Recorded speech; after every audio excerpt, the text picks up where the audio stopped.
આજની વાત ચાલુ કરતા પહેલા બધાને મારા જય શ્રી રામ. આજે આપણા સીધા જ કુરુક્ષેત્રના એ ભવ્ય મેદાનમાં જઈ રહ્યા છીએ. ભગવદ્ ગીતાના પ્રથમ અધ્યાયના 20મા શ્લોકમાંથી એક એવો જબરદસ્ત નિયમ નીકળે છે, the 10 second rule of Kurukshetra, જે હજારો વર્ષ જૂનો છે પણ લિટરલી આજે પણ એટલો જ પાવરફુલ છે. હવે એક વાત વિચારવા જેવી છે. શું આપણાથી ક્યારે એવું બન્યું છે કે એકદમ ગુસ્સામાં કોઈને મેસેજ કે ઈમેલ સેન્ડ કરી દીધો હોય, યા તો કોઈ ઉતાવળિયો નાણાકીય નિર્ણય લઈ લીધો હોય, કે પછી કોઈ ખરાબ સમાચાર સાંભળીને તરત જ વગર વિચારે રિએક્ટ કરી દીધો હોય, અને પછી 2 જ મિનિટમાં એવો ઊંડો પસ્તાવો થાય કે અરે યાર, આવું નહોતું કરવાનું. આ આપણી રોજિંદી લાઈફની સૌથી મોટી ચેલેન્જ છે. આપણે બસ ઉતાવળમાં જ પ્રતિક્રિયા આપીએ છીએ, રાઈટ? તો ચાલો જોઈએ કે ગીતાજી આ મોડર્ન પ્રોબ્લેમનો શું ઉકેલ આપે છે. અહીં ભગવદ્ ગીતાના પ્રથમ અધ્યાયનો 20મો શ્લોક આવે છે. એકદમ ધ્યાનથી સાંભળજો.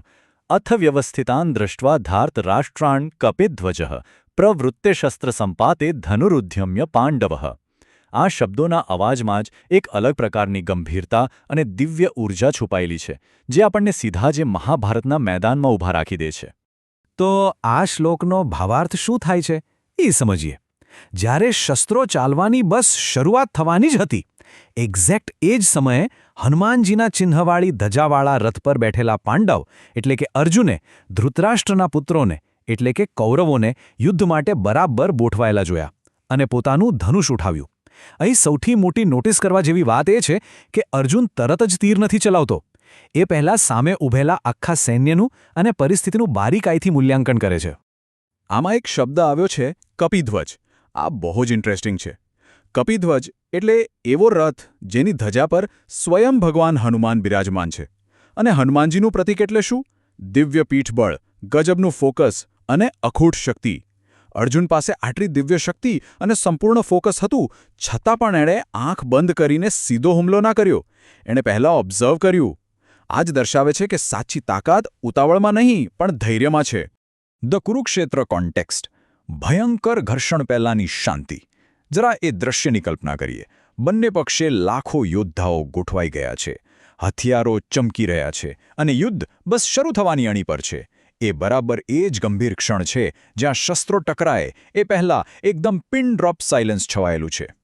હવે અહીં એક મોટો ડિફરન્સ જોવા મળે છે. એક તરફ છે અર્જુનની ગણતરીપૂર્વકની તૈયારી. ધનુષ ઉઠાવતા પહેલાં આખા વિશાળ મેદાનને જોવામાં આવે છે, અને બીજી તરફ આજના સમયમાં આપણે કોઈ પણ જાતના સ્ટ્રેસ, ગુસ્સા કે અફડાતફડીમાં આંધળા થઈને સીધું જ રિએક્ટ કરી દઈએ છીએ. આપણું આ ઉતાવળિયો સ્વભાવ જ આપણને સૌથી મોટું નુકસાન પહોંચાડે છે, ખરું ને? The real life application. 10 સેકન્ડનો વિરામ. ચાલો સમજીએ કે આ પ્રાચીન જ્ઞાન આપણા આજના ફાસ્ટ ફોરવર્ડ સમયમાં કેવી રીતે કામ આવે છે અને આને એક અત્યંત પ્રેક્ટિકલ ટૂલ કેવી રીતે બનાવી શકાય. અર્જુનની એ પદ્ધતિ પરથી આપણે આ 3 એકદમ સિમ્પલ સ્ટેપ્સ લઈ શકીએ છીએ. સ્ટેપ 1, સંપૂર્ણપણે અટકી જાઓ. Literally stop.